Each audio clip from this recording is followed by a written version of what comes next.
Hello and welcome to Spinster's Library. I'm Claudia and today I want to show you how to do your hair like a badass Victorian lady author. Yes, this is going to be a hair tutorial on a booktube channel. Well, it is Victober after all, so I have been inspired by portraits of Charlotte Bronte and George Eliot for this hair tutorial. Now, if you Google Victorian hairstyles, you'll usually find very elaborate updos with a lot of fiddly bits, a lot of curls hanging out. Looks where you can just tell by looking at them that it's going to take you a lot of time and a curling iron and a ton of hairspray. But if you are a badass Victorian lady author, you don't have time for hairspray. You have more important things to do than your hair, like revolutionizing the literary world. So, looking at portraits of these authors, you can tell that they spent a lot less time on their hair and a lot more time at the writing desk, probably. So this is how you do it. You need at least medium length hair. So my hair is quite long. As you can see here, there's a lot of it, but I reckon you can do this with about collar length bone hair.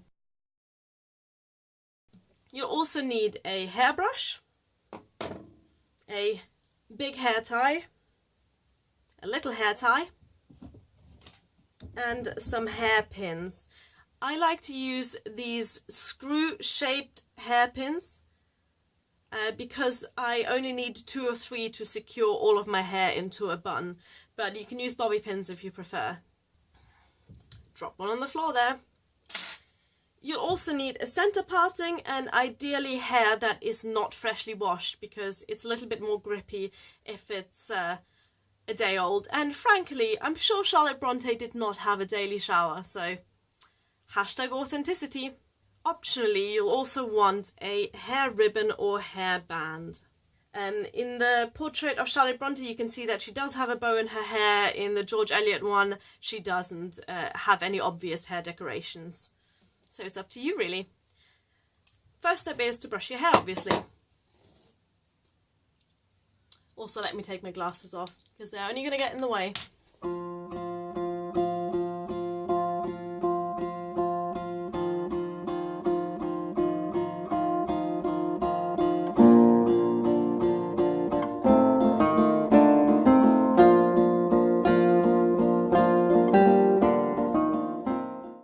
Next up,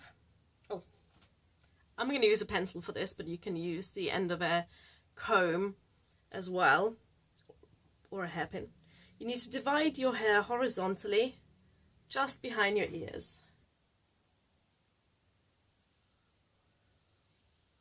It doesn't have to be a very clean line at all, because this strand of hair is going to cover the parting later, so you won't be able to see it. The important thing is that there is a nice thick strand of hair here, because that needs to cover your ears later. And then do the same on the other side.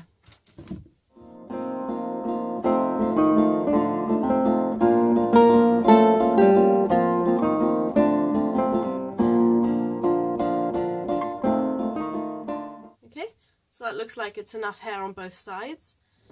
Then, once you've parted that, just take the rest of your hair and tie it in a low ponytail.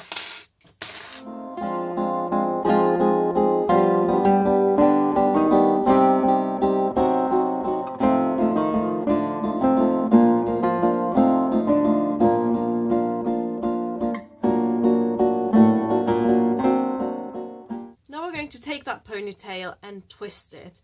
So this is a slightly tricky technique. And if it is too tricky for you, you can also just braid it, just the traditional way. But I'm going to twist it because I like the look of that. So you divide your hair into 2 strands.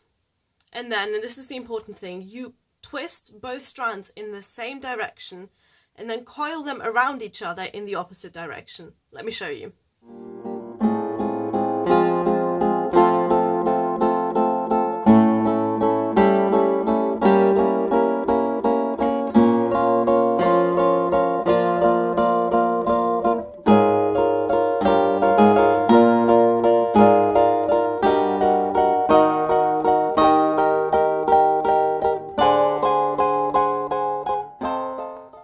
motion is slightly tricky to learn, but once you have the hang of it, it is really quite easy. So you coil your hair all the way to the end.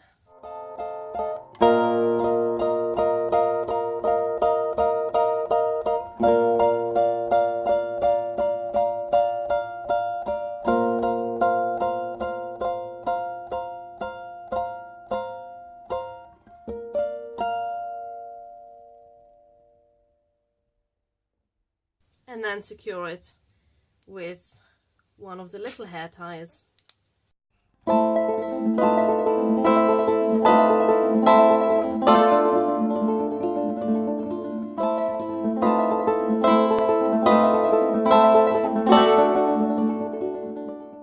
Okay, so now we have this cold bit of hair at the back and we're going to twist that into a bun. I've dropped my hairpin, so I'm going to pick that up again.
This is why I love those screw pins, because 2 are completely enough to secure my hair.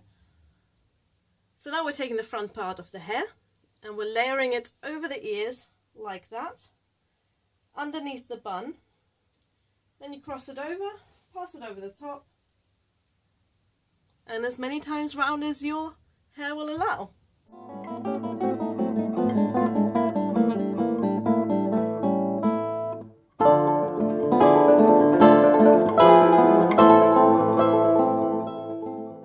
It's important to keep this nice and loose. This should not be too tight, so it falls very nicely there. And then I'm going to secure that with the other pin.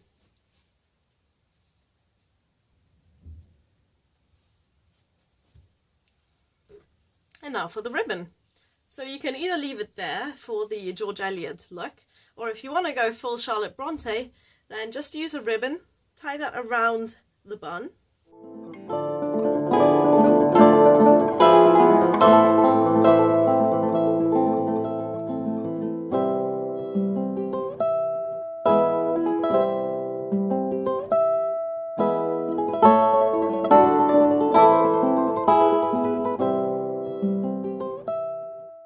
And finish that off with a little bow.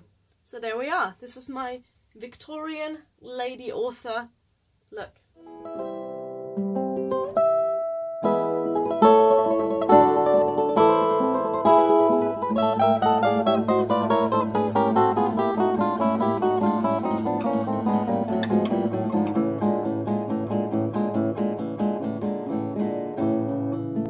Now off you go to your writing desk, and feel free to revolutionize the literary world while you're at it.